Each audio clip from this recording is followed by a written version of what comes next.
Welcome to Corporate Warrior, the podcast that brings you the best advice on how to improve your health, optimize performance, and maximize productivity. With your host, Lawrence Neal. Hi guys, hope you're well. It's Lawrence, host of Corporate Warrior. This time I interviewed Steve Maxwell. Steve is an American fitness coach, physical educator, and Brazilian Jiu-Jitsu instructor. He was named one of the top 100 trainers in the USA by Men's Journal. Steve was the first man to teach kettlebell classes in the US. He holds a master's degree in exercise science, owned and operated Maxwell's gym in Philadelphia for 16 years. It goes on. He's trained many professional athletes, including players for the Phillies, Dodgers, and Eagles. He's worked with various US government agencies, including the DEA, Secret Service, and FBI, as well as many Brazilian Jiu-Jitsu academies throughout the country. He now travels around the world leading seminars in strength and conditioning, Brazilian Jiu-Jitsu, kettlebells, and joint mobility. And he's appeared on many popular podcasts, including London Real and the Joe Rogan podcast. What makes Steve fascinating is he looks incredible. You know, he's in his 60s. He's a kind of a testament to how you can perform and look if you really take care of yourself throughout your life. And what's amazing is he's homeless. He is homeless by choice. He is very nomadic, lives a nomadic lifestyle, and carries all of his belongings in a single backpack on his back and believes that that is as much as he needs, which is incredibly inspirational. And I'm a massive fan of Steve. Steve's a huge deal and has a successful personal training business online as well, and where he sells courses, etc. And it was a real honor to get him on Corporate Warrior Show. You know, we talk about all sorts of things regarding high intensity training.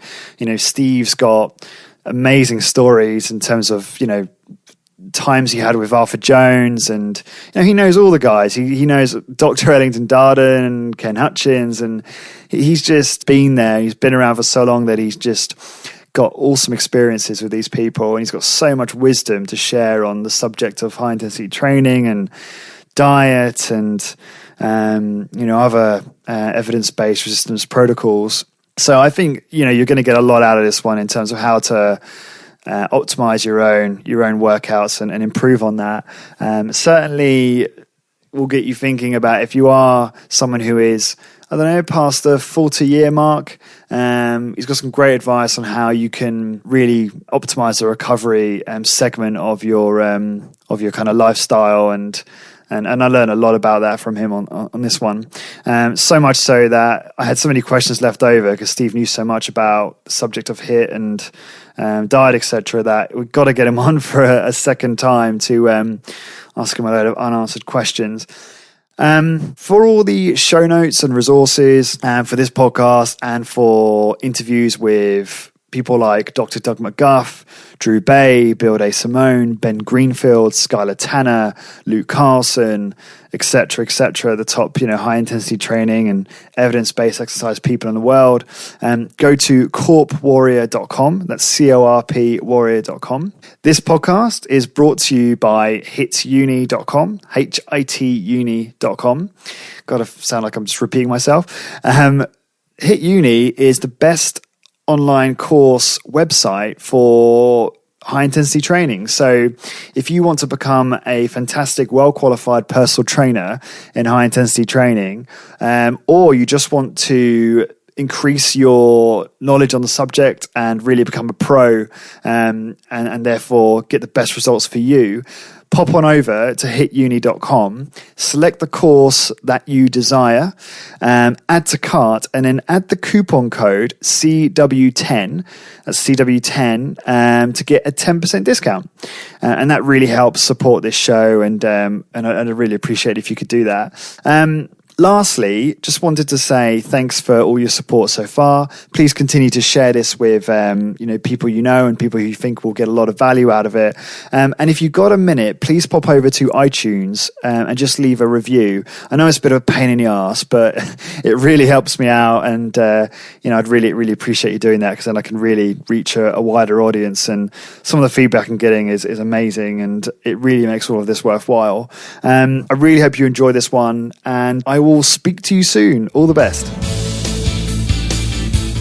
Steve Maxwell, you are an American fitness coach, physical educator, and Brazilian Jiu-Jitsu instructor, and you've been named one of the top 100 trainers in the USA by Men's Journal. Again, this is from Wikipedia, so I'm hoping it's accurate.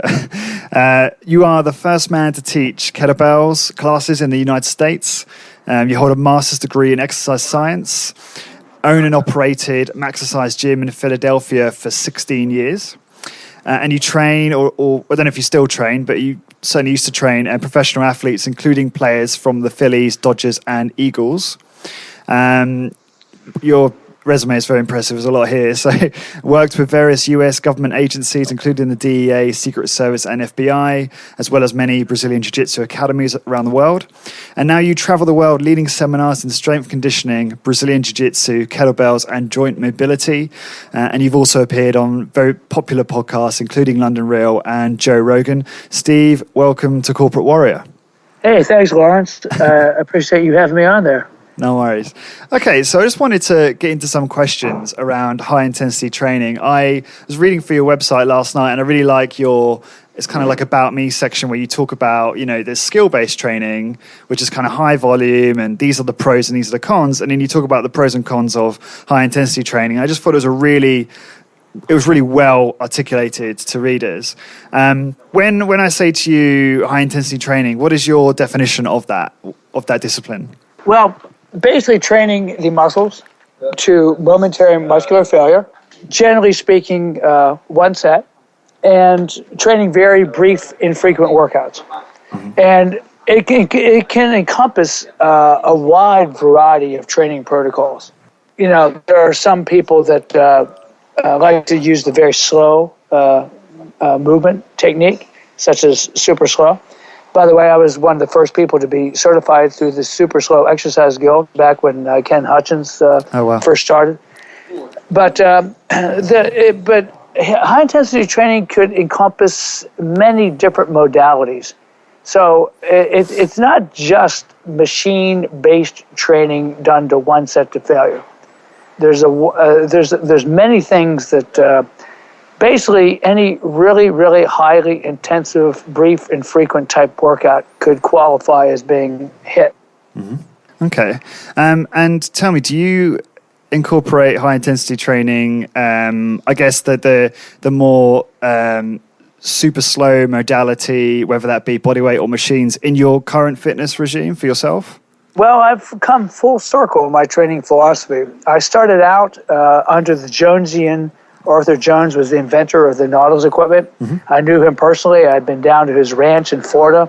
I was also part of a MedX study when he came up with his design for the MedX rehabilitation machine. I knew Dr. Ellington Darden, who was he was actually one of my mentors. Cool. He was the director of research for Nautilus Medical Sports Industries back in the day. And I also worked at the very first Nautilus gym in the Eastern Seaboard. It was run by who is now Dr. Group and John. It's called Huff and Puff Gym. Well, say that again. You just cut out there, Steve. What was the name? It was called Huff and Puff Gym. Okay. It was the first Nautilus. That's when I first was introduced to the Nautilus philosophy. I was a freshman in college, and I had read about Jones's newfangled Nautilus machines in Iron Man publication, the old Perry Raider Iron Man. Mm-hmm. And I had also read an article called The Upper Body Squat. And I was very intrigued by the pullover torso machine and some of Jones's ideas about brief and frequent training. He had also written a couple articles in Strength and Health and Muscular Development magazine about properly applied high-intensity barbell training. And at the time, I had been following a pretty high-intensity program called the 20-rep squat routine, which is pretty intense. Mm-hmm. And I was totally intrigued. So I went down to this gym, and I told, I was a bit arrogant, young kid, 18 years old, and I was wrestling NCAA Division I varsity team at the time, and kind of made some comments like I was challenging these guys to put me through a workout, and boy, did they.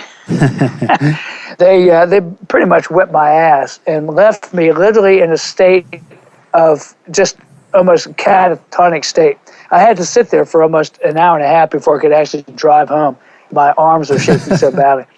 And I realized at that time, wow, what I was doing before was not really that intense. Very interesting experience for me. And I pretty much started doing all my training then at this place, and I even got a part-time job there.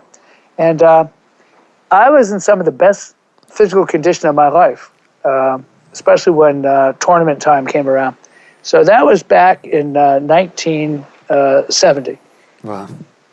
What was the exact protocol they put you through that left you so exhausted? Do you remember? This is the old school heavy duty Nautilus machines that Jones first came out with. These big gargantuan monsters, and I can remember the exact routine. Actually, I started off in the hip and back machine, and immediately went to the leg extension, to the leg press, to the barbell squat, and the leg curl.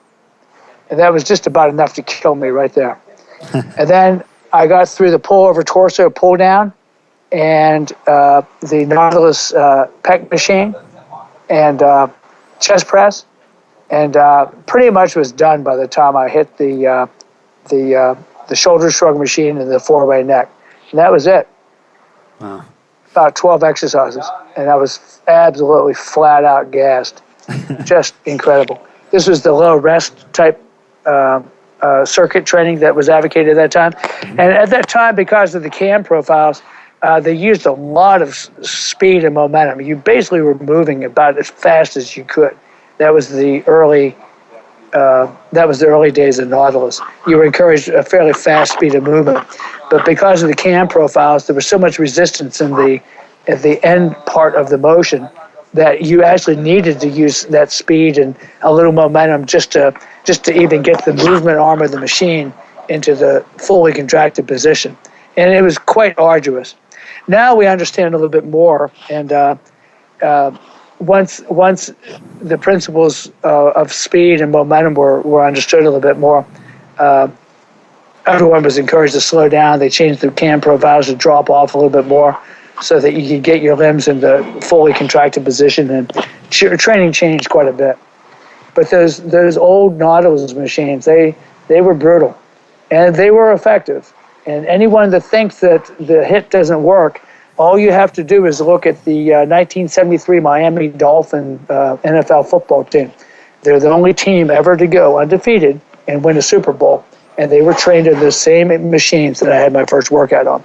So anyone that doubts that you can get in great shape using machines as your primary training tool, think again. They work. They definitely work. That's fascinating. Do you know what kind of protocol they were following? Was it twice weekly or more frequent than that? The Miami Dolphins? Yeah. They were pretty much just following the straight Nautilus protocol back in the day. Usually they were very much into pre-exhaustion and compound movements. So I know for a fact they were using the leg extension, leg press combo. They still had that old hip and back, double hip and back machine, which was a bear to get into, by the way. It took like two people to get you locked up in there, especially the really strong guys. So, yeah, I mean, it was pretty much it was a lot of the double machines, the pull over torso to pull down combinations and so forth. They also had a behind the neck lat movement with the roller pads on the upper arms, immediately to a behind neck down. There was the double shoulder and double chest. These are, these. I don't know whether they even make these machines anymore, but they were huge. They took up a huge footprint in the gym, and they were extremely heavy with very large weight stacks. Right. And being able to progress incrementally was rather difficult because the plates were so large in some of those machines. Later, Nautilus changed and made smaller plates. And with the Medics machines, you could even go in increments as small as 1 pound. But in the old machines, They did finally invent saddle weights, like little partial plates that you can put on top of the weight stack so you can make smaller incremental increases and so forth. But those circuits were really, really tough. It really was very metabolically and mechanically demanding on the muscle. And I personally had really, really good results. The main problem I saw was not everyone wants to train that hard. And being a varsity wrestler, sometimes I would be really devastated for up to several days. So if you are practicing a highly intense sport like wrestling or perhaps rugby or Australian rules football or any really demanding type sport, you have to be very careful with your supplementary training, because the primary goal of all athletes should be to maximize their skill set. And in many cases, the specific conditioning required for the sport, you get through the practice of the sport itself and all the drills associated with it. So supplementary strength training must be carefully added in. And I found one of the problems with the high-intensity training was it just left you devastated, sometimes for days. I think one of the knocks on it was they just got too carried away with the intensity. And recently, there's, not just recently, but, over time, people started questioning the need for such intensity. That some people found that maybe training not quite to absolute max worked out a little bit better with recovery. Right. Like sub-failure. There's a guy by the name of Dr. Richard Wynett who has the Ageless Athlete website. He has a master trainer newsletter. He's been a lifetime bodybuilder. You're primarily using the high-intensity training philosophy, but, he found that training near failure but not deep into failure seemed to work out better for him, especially since he's an older guy. And now that I'm in my 60s, I'm finding that this to be true.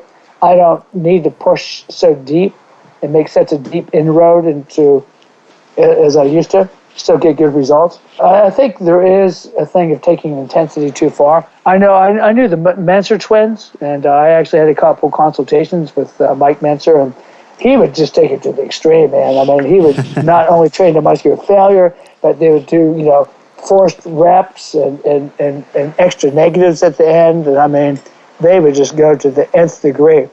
And it's okay if that's all you're doing. If you're a bodybuilder and, you're not doing anything else, and of course, there's always the specter of, performance-enhancing drugs. I mean, there was no doubt that he and everybody else was taking them. So, yeah, if that's pretty much your job, you can do that type of training. I'm not so sure it's necessary. I mean, there's plenty of evidence to indicate that, sub-maximal training works extremely well and doesn't leave you so devastated. So basically, for your listeners out there, you just have to weigh the pros and cons. What are you doing? Why you're doing it? What are your goals? What are you trying to accomplish? Is the risk to benefit ratio of what you're doing worth it? Driving yourself into such, with such deep intensity, are you still able to perform the sport that you are training for? If you're just training for health and longevity and so forth, you do not have to drive yourself into the floor with the high intensity training. You really don't. I've done it, and I've done it the other way. And for me, slightly less intense training seems to work a little bit better. Do you mean, when you say work better, do you mean work better in terms of its ability to increase? My ability to recover. Right, but what about from a hypertrophy strength increase point of view? To tell you the truth, once you get past 40, your days of setting records and PRs are pretty much done. Yeah. Once you get into your 40s, you're just trying to maintain what muscle mass you've built. If you're just starting in training at any age, of course you can hypertrophy and you can increase muscular size. But to tell the God's honest truth, most people just really don't have that much genetic potential for muscular size. It's one of those sad but true things. You know, Sure. the muscle magazine industry would have everyone believing that they could have big gee whiz muscles and look like the guys on the cover. It's simply not true. Most people are never going to have big arms and giant chests. You can certainly look muscular. You can certainly develop a very aesthetically pleasing body, more along the lines of the ancient Greek statue. But the chance of, most guys developing huge gee whiz muscles is virtually impossible. Maybe 0.1% could be competitive bodybuilders. Another 4 or 5% could have really large muscles, and maybe 10% of the population are going to look, like head-turning type physiques. But that's about it. You're not going to. So, all this fuss about hypertrophy. I mean, I've seen guys, doing all sorts of stuff that get really good results. So, no one can say that HIIT is the only way. There's many, many ways that you can increase muscular size and so forth. But for me, it always comes back to recovery. Does that make sense? Do you understand what I'm saying? Absolutely. In other words, if you drive yourself with high-intensity training protocol, there's no doubt that some people get good results from that, but there's just as many people that just simply can't recover. I know some people that were training so hard, they were only training once every 10 days. But yet, when I did that, I found that I actually lost muscular size. When I started training a little bit more submaximally and training just a little bit more frequently, 2 times a week, I found that I had my best results when I did that. That's fascinating. So do you currently do that sort of submaximal strength training twice a week? Yes. Okay, cool. Now that's interesting because I started off doing Doug McGuff's Big Five. You familiar with that protocol? I am. And I then increased, so I've recently increased to doing the Big Five to momentary muscular failure, but I also do a body weight workout at home probably 3 days after that, and I also do that to failure. But I've only just started it, and I'm wondering whether or not I'm going to really inhibit my recovery, and I guess I'll only know after a certain amount of time seeing how I perform. Well, how old are you now? 28. Well, you're just a baby. So, you still have some room for growth and hypertrophy. You're still in your salad days. I'm 62 now. My salad days are far behind. So there is a difference between trying to maintain muscle mass and trying to build muscle mass. There's no doubt about that. But I've talked to plenty of other guys that have gone through the HIIT protocol, and what they found was if they take the intensity past a certain threshold, they actually get less results than if they back off the intensity to a slight degree. And this flies in the face of what Jones was preaching and what Mike Mentzer and some of these guys were preaching. But you got to realize that those guys were genetic freaks. Even Jones himself, in his younger days, had just unbelievable muscular arms and upper body musculature. And sometimes I think that taking advice from genetic freaks is a step in the wrong direction. I like the Dr. Wynette and his approach. It's a little bit more open-minded, and he is a believer in the high-intensity training model, but he doesn't go to extremes. So when I say I train sub-failure, what I mean is I know from years and years and years of actually training that I know exactly when I'm not going to be able to make another rep, and I go to that point. But I used to go to the point where not only would I not go to the point where I couldn't make a rep, but I would continue to inroad with a isometric hold, wherever point. Let's say I'm doing a set of chins, and I'm using a fairly slow protocol, maybe 4-4. That was Mike Mentzer's favorite protocol. 4 seconds to lift the weight, 4 seconds to lower. So I'm chinning myself 4 seconds up, slight pause in the contracted position, 4 controlled sections down, taking care not to unload at the bottom.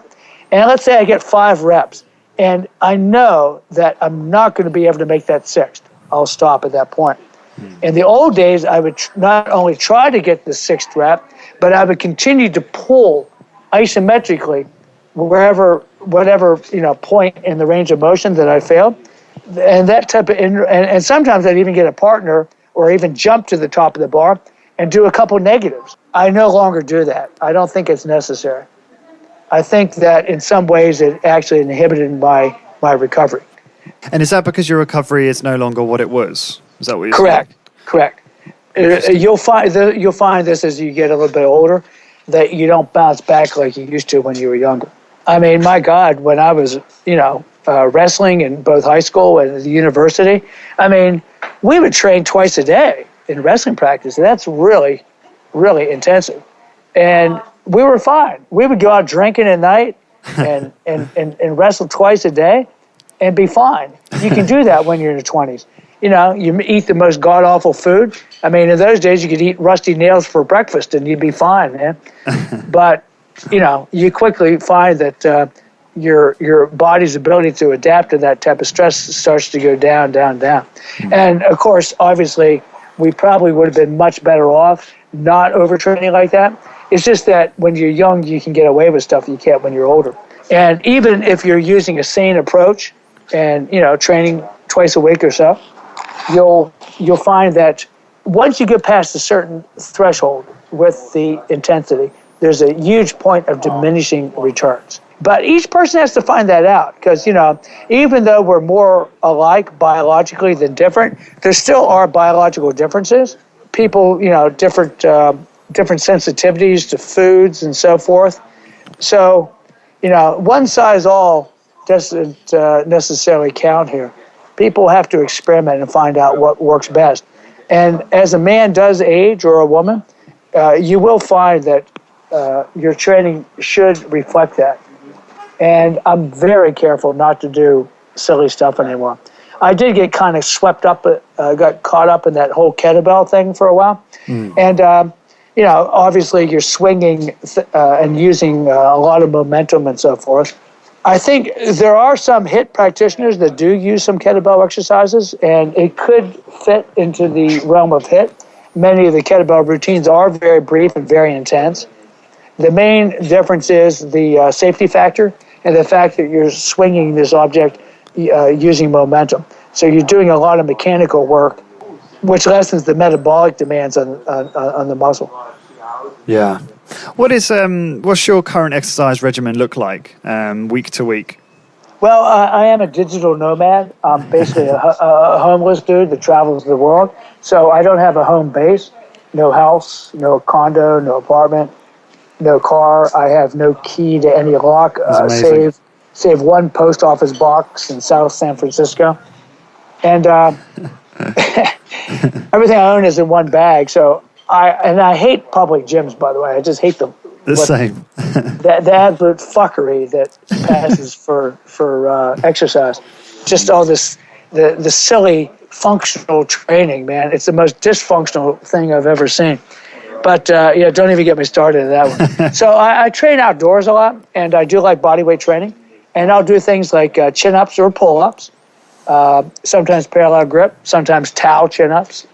I like push-ups. I like dips, between chairs. Pretty strong in my lower body, so I can do one-legged squats. Some people refer to them as pistols or pistol squats because your body's in the shape of a pistol. Very American, Yeah. America's love affair with the gun. But, sometimes double body weight squats, squats and toes. I have various...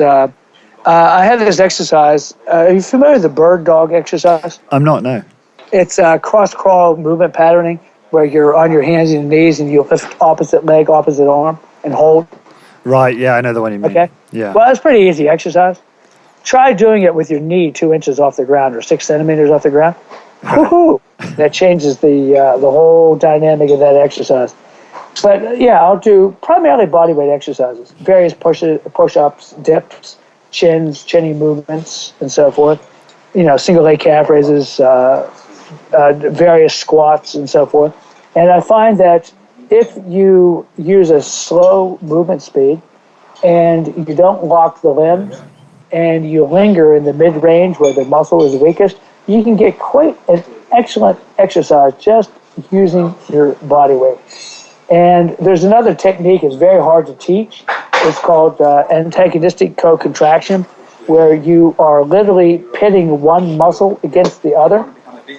It's very similar to the dynamic tension that Charles Atlas used to use, or Harry Wong, the the martial arts guy.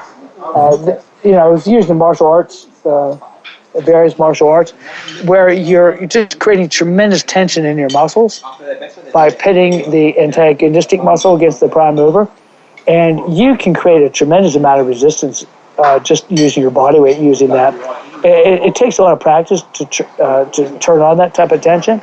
But if you take care not to unload at either end of the range of motion, let's say, for example, body weight squat, I wouldn't straighten my legs beyond 30 degrees. And in the bottom, instead of just kind of resting and relaxing, I keep the muscles really turned on with muscle tension, so that even just a simple body weight squat can just leave your legs totally dysfunctional at the end, man. I mean, you literally just fall over backwards because you can't get out of the deep squat. It's pretty intense. And you get quite a nice little, people talk about aerobic training and cardio. Well, when you train with a little rest between the movements, it gets really intensely cardio. Absolutely. Do you do one set to, submaximal failure with these exercises? Pretty much. Mm-hmm. Occasionally I'll chase it with a second set. But what I like to do, I like to have like maybe more than one exercise per body part. So it's kind of like doing 2 sets, or maybe even 3 sometimes. So, maybe I'll have like 3 pulls and 3 pushes, and maybe 3 varieties of squat in the same workout. And because I am using body weight, you can get away with it a little bit more than if you were using, let's say, a barbell or a machine. Yeah. So I find that works pretty well for me. But, people just have to find out what their dose tolerance for exercise is. It is like dose dependent. So, some people need a little bit more medicine than others. And the only way you can figure that out is through experimentation. Yeah. And I really encourage people to experiment. It's a big mistake just to blindly follow some routine that some guy sets up. All due respect to Doug McGuff, that 5 exercise protocol may work for some, may not work for others. The only way you know is if you try it. Yeah, no, that's it's definitely healthy to be skeptical about all these different exercise programs. I love getting into the details of this because I'm a bit geeky. But your workout, so is that mirrored twice a week? So it's the same kind of thing, or do you change it up? I have like an A routine and a B routine. Okay, cool. I also another thing that is fantastic, especially as you get older, or if you've had any kind of joint problems, is the time static contractions. Right. I alerted Ken Hutchins to this type of movement pattern back in the early days of Super Slow, and he took it and really developed it. And basically, you can create tremendous metabolic demand and increase muscular growth with no movement whatsoever, just holding prolonged isometric contractions. Now, back in the day when I was a kid, back in the 60s, isometrics were extremely popular. People were the old school isometrics were held only for between 6 and 10 seconds, and you would train the limb in 3 different positions. That was the original protocol.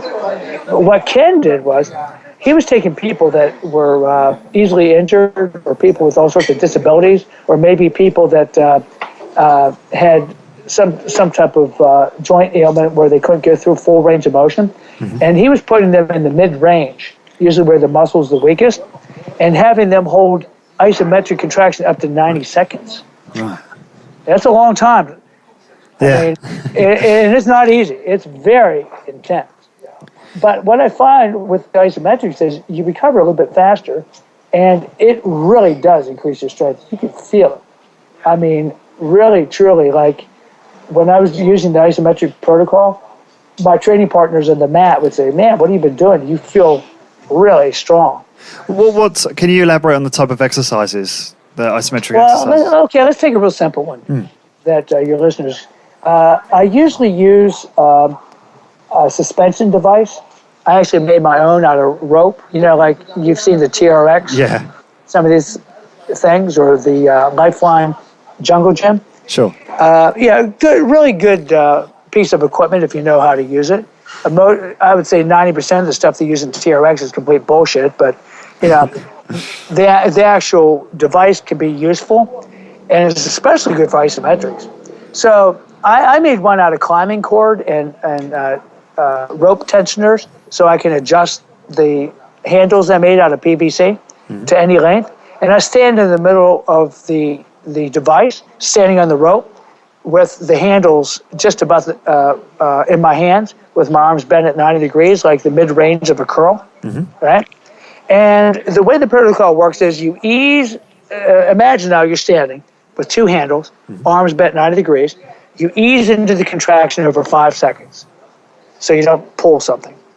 And then for the next 25 seconds, you contract your muscles against this immovable rope that you're standing on. It could be a pipe too, by the way, like a railing or something. Yeah. Or you could be sitting down and contract against the desk or whatever. So the next 25 seconds, you go as hard as you dare. What's as hard as you dare? You get to the point where you feel like you could possibly pull a muscle or injure yourself, so you stop just short of that. By that point, you've made a deep inroad that the muscle is no longer capable of producing enough force to create injury. So then the next 30 seconds, you can pretty much just go all out, like really contract. You literally try to break the rope. Right. And then the last 30 seconds, you just survive, man. You're shaking like a leaf. Your whole body's trembling. Your heart rate's elevated. Obviously, you got to take short little breaths, almost like pants, because you build up quite a little oxygen debt there. And when you're done, your biceps are pretty much dysfunctional. Wow. And I use that protocol for lateral raises, chest crush, just clasping my hands together in front of my chest and pushing. Sometimes I'll squeeze a door frame with the elbows on either side of it, kind of like the old pec type exercise. Yeah. Really, really good chest exercise. You go to the chin up and just hold your chin over the bar. But also I've experimented with the mid-range of the chin up, like holding myself at mid-range. That's pretty brutal. You can do, squats are just absolutely horrible. I use my jiu-jitsu belt and just loop it around my waist and stands at the end of the belt. So my thighs are just slightly above mid-range and try to stand up against the belt. I'll tell you, man, by the end of the 90 seconds, you can't even keep the belt straight. You actually start to just go down. Yeah. And a guy that I really like a lot, Drew Bay. I don't know whether you've... Yeah, I've had him on the show a few times. He's great. Drew is fantastic. Well, Drew came up with like a little do-it-yourself squat device where you can just stand on it with like a chain or a rope or whatever attached from the mid-range. I'm telling you that, but I just use a jiu-jitsu belt since I travel. I literally just loop it once around the waist and squat down and then stand on the end of the belt. And then sometimes I do it, are you familiar with the wall seat where you sit in a Yeah, like a I was chair? about to ask you that. that's another great example. Sometimes I'll do it that way, or sometimes I just, but when you're pushing up against the belt, trying to break the belt, so you're obviously contracting the muscles much harder than just merely holding your own body weight. Yeah. I built up to almost 4 minutes of just doing the wall seat. I can barely even I can't make it past 90 seconds using this technique. So you can wall sit for 4 minutes now, do you reckon? Yeah. That's incredible. I might even do 5. I don't know. Really? I can't even do that. That's amazing. Yeah. But Drew, he was finding, he depending on your muscle fiber type, some fast twitch muscle fiber types, good logical efficiency, they may find that a shorter time under load with that isometric might be a little bit better, like maybe shortening to 60 seconds. So I've experimented with shorter time under load of 60-second contractions, and it seems to be just as effective, maybe more so in that it doesn't quite as deep an inroad. Because once you get past a certain age, man, if you inroad too much, you're pretty screwed up for a long time, man. And if you like to play sports or do other things, it pretty much interferes with your ability to do that. That's really interesting. Go on. No, I'm sorry. No, go on, please. When I travel now and I can't get on the jiu-jitsu mat that much, I find that even doing 3 or 4 exercise protocols is enough to keep my strength at a very high level. Because jiu-jitsu, Brazilian jiu-jitsu, is pretty energy intensive, and basically it's a form of resisted training because you're resisting another human being. But when I'm traveling and I'm not on the mat, I'll do main workout a little bit longer. Oh, you cut out a bit there. Sorry. Do you want to just repeat that, Steve? Yeah, no, I do. When I'm not on the mat, I do longer workouts. I do more exercises as opposed to when I'm on the mat. And I find when I'm training jiu-jitsu several times a week, once a week, supplementary strength is enough. But when I'm on the road, usually it's like every 3 days I'll do a strength workout. Cool. And what other exercise do you do around that, such as mobility and anything else that you do? Every day I do a form of the Slavic Russian health system. I like that joint mobility a lot. A lot of high-intensity people kind of poo-poo joint mobility. But I noticed that a lot of the high-intensity crowd, they tend to be kind of fat because all they do is just train and then sit in their ass all day. And it's real easy to screw up the calorie equation when you're not active. So I'm a big advocate of moving pretty much all day. I also noticed that a lot of the high-intensity crowd don't have good movement patterns, They don't squat well, I think there's a lot more than just, doing high-intensity training. I think it's important to maintain your ability to move. Those are skills. Your brain is so amazingly efficient, your nervous system, that it pretty much cuts out any movement pattern that you don't use on a regular basis. So I noticed that some of the high-intensity crowd, they have a lot of trouble just doing simple stuff like getting up and down off the floor easily, which is a skill, but it's an important skill. Knowing how to fall could save your life, man. In the type of jiu-jitsu I teach, the Gracie Jiu-Jitsu self-defense and so forth, break falls are really important. And, all these type of skillular things, movement skill patterns and so forth, I think need to be practiced on a regular basis. One of the leading causes of death in the United States, worldwide actually, is falls. People fall, break a hip, break a limb, or fracture something, then they can't move, they're immobile, and that's when they have a heart attack. So the official cause of death is heart attack. The real cause of death was the fact that they impaired their ability to move, and they just sat around, and it's not long before the heart goes when you don't move. Right. So I practice mobility, break falls, I like various crawling patterns and so forth, just to keep the central nervous system sharp. And I want to be able to maintain all those type of movement patterns into advanced age. So I think it makes a nice pairing. It's pretty low intensity. It actually makes you feel quite energized. I also practice Taoist yoga and Qigong. Cool. I mix it in with the mobility. Just track back a second there. You mentioned about how lack of sort of the high intensity training crowd. Some of them, they perhaps are overweight, and you reckon that might be due to their lack of mobility. But I mean, I'm sure Steve, that. Sorry, go on. Yeah, go ahead. No, I was going to say, obviously, movement and activity doesn't really burn many calories. So how do you justify that has a big impact on I guess body composition and fat? Well, first of all, this whole idea that it doesn't burn a lot of calories. I wear a Fitbit tracker. I know exactly how many calories I'm burning. Right. And I'm telling you, man, it could be up to 400 calories a day different, moving versus not moving. Interesting. So there's no one that can tell me that doesn't make an impact on your calorie intake versus outtake. But let's just forget about calories for a second. Mm-hmm. Just the ability to maintain movement patterns is really important. Fuck calories. That's all that. That bodybuilding idea, getting super lean.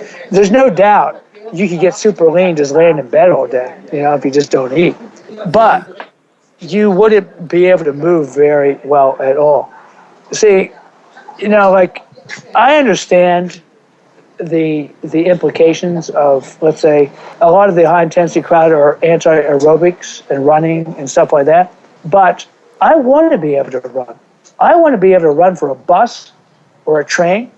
I want to be able to run for my life and run well. I like the ability to run from point A to point B just as a skill into itself. I'm not saying it's creating any great health benefit for me, but I don't believe it's subtracting from my health. I want to be able to run and climb a tree. I want to be able to jump and grab a branch and do a hip pull over and pull myself to the top like a wild animal, you know? I want to be able to get on the jiu-jitsu mat and basically tear a new asshole in somebody if I have to. You see, these are all movement skill patterns that go south if you don't do them.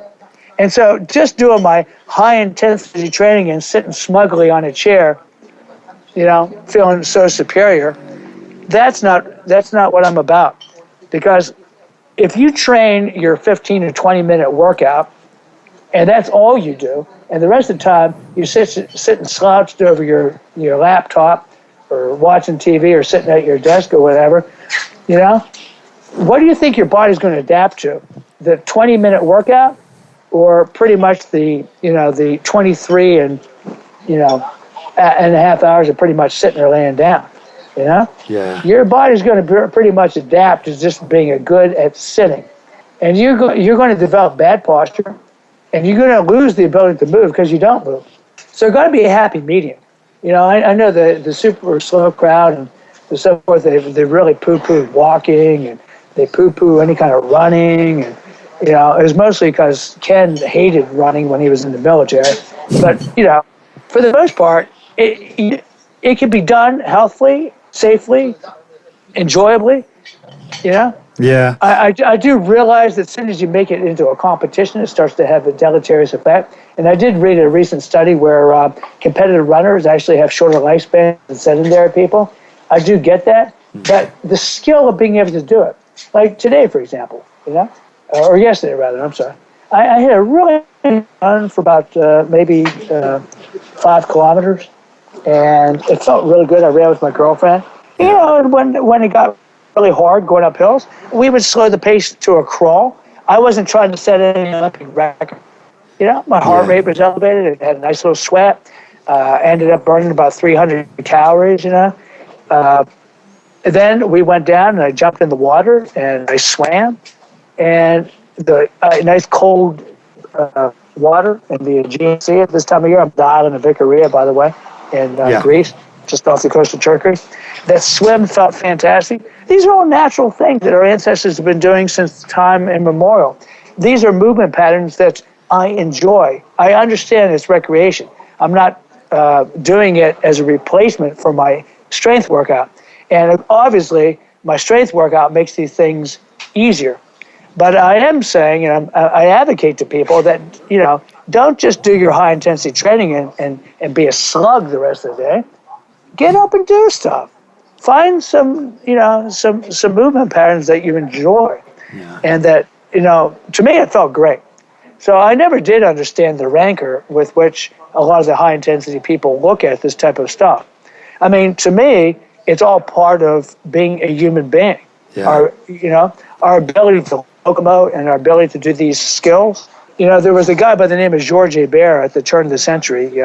Came up with the 10 human movement patterns. Walking, running, jumping, crawling, climbing, lifting, which also includes dragging and carrying, defending, and swimming. I think I hit them all. And throwing. Throwing was an integral part of human development. People that couldn't throw were vegetarians. Because obviously if you can't throw the spear or whatever, you're going to be a shitty hunter. So you're going to be eating tree bark and leaves while your comrades are roasting a nice bison steak, you know?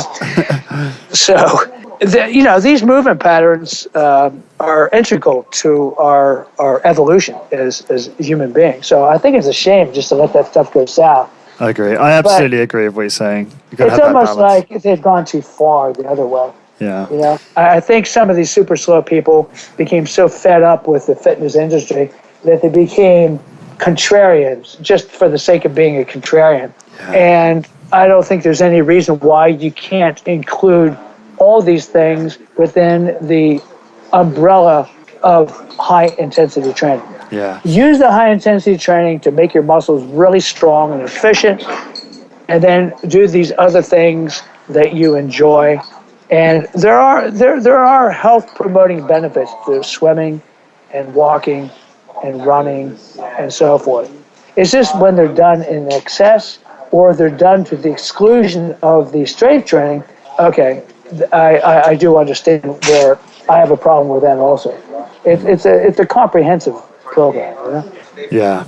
I'm just conscious of time, Steve, and I really want to get your talk to you about diet, because part of your diet fascinates me, because I understand that you do food combining and you eat sometimes purely fruit-based meals or purely starch-based meals. Could you elaborate on that, you know, what your diet looks like and why you eat like that?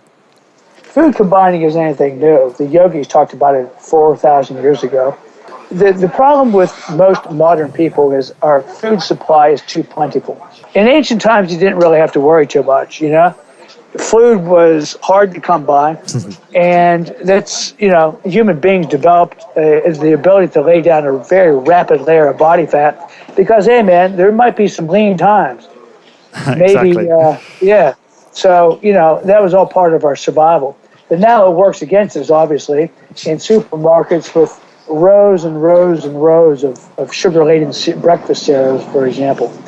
And it's interesting, though, because I do travel the world, and in most countries, the supermarkets are like these little teeny stores, you know? Yeah. And you take a foreigner into an American grocery store, and their eyes just bug out of their head. They can't believe it, you know, all the food stuff.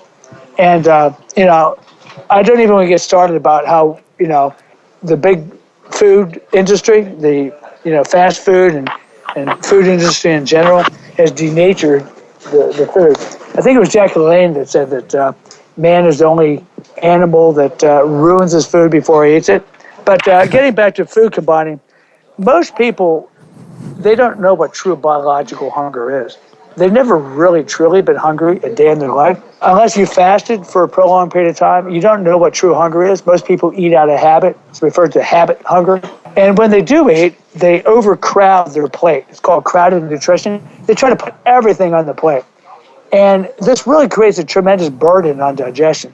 If you think about it, we are just big digestive animals. And so the idea is not to burden your digestion by overcrowding your plate with all this different food stuff. And I would say most ailments that human beings suffer, a lot of degenerative disease, is from poor digestion, not digesting your foods properly. These partially digested food molecules pass through the gut membrane into the blood, create all sorts of inflammatory problems. It's even worse when people develop food sensitivities from eating the same type of foods all the time.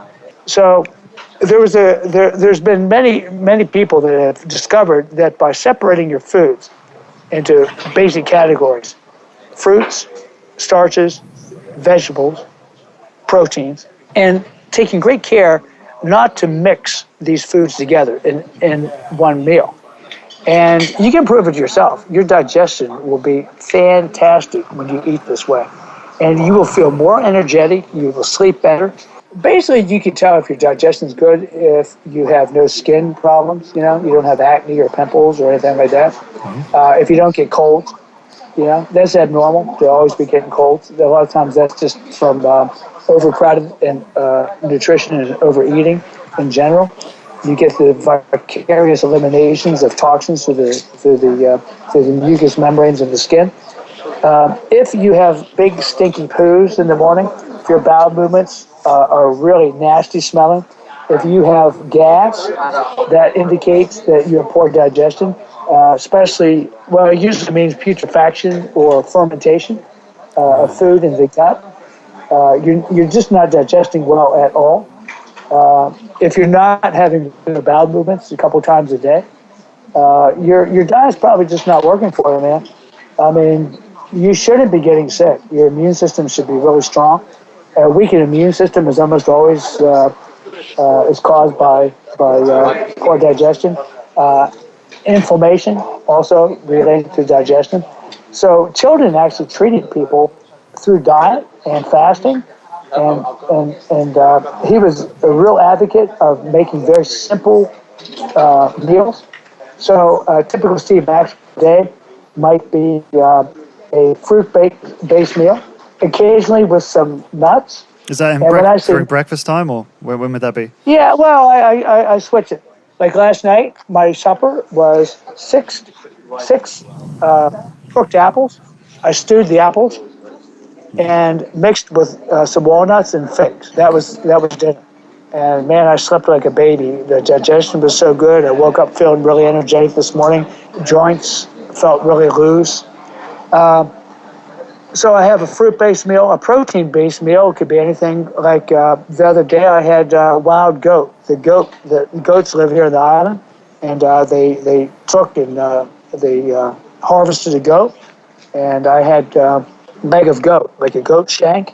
Freaking fabulous. Wow. I had that with a locally made vegetable soup from greens gathered in the mountainside here in Nicaragua, and then I had a lettuce salad with cucumber and tomato and olives that grow right here on the trees. That was my meal. And then later, I actually had a nice little starch meal. I had, this guy makes his own stuff here. It was a whole grain zucchini pie. It's basically vegetables with some zucchini and some mushrooms and so forth, baked inside a whole wheat crust. That was lunch. Something that he makes here. So, very simple. And if I start to feel like I'm putting on unwanted body fat, I'll cut the starches out completely for a few days, sometimes even a week or two. And I like fasted cardio in the morning, which flies in the face of some of the HIIT enthusiasts.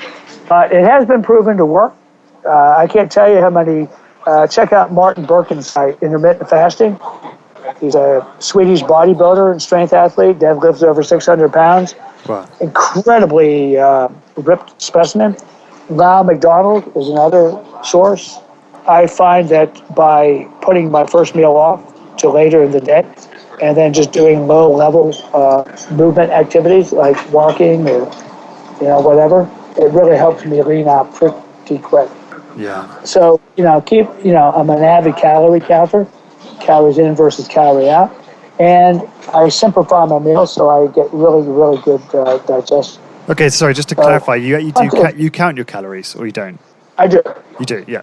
Yeah, I have it down to the point where I can just eyeball the portion of food. But I advocate that people actually weigh and measure their food in the beginning so they get a good handle.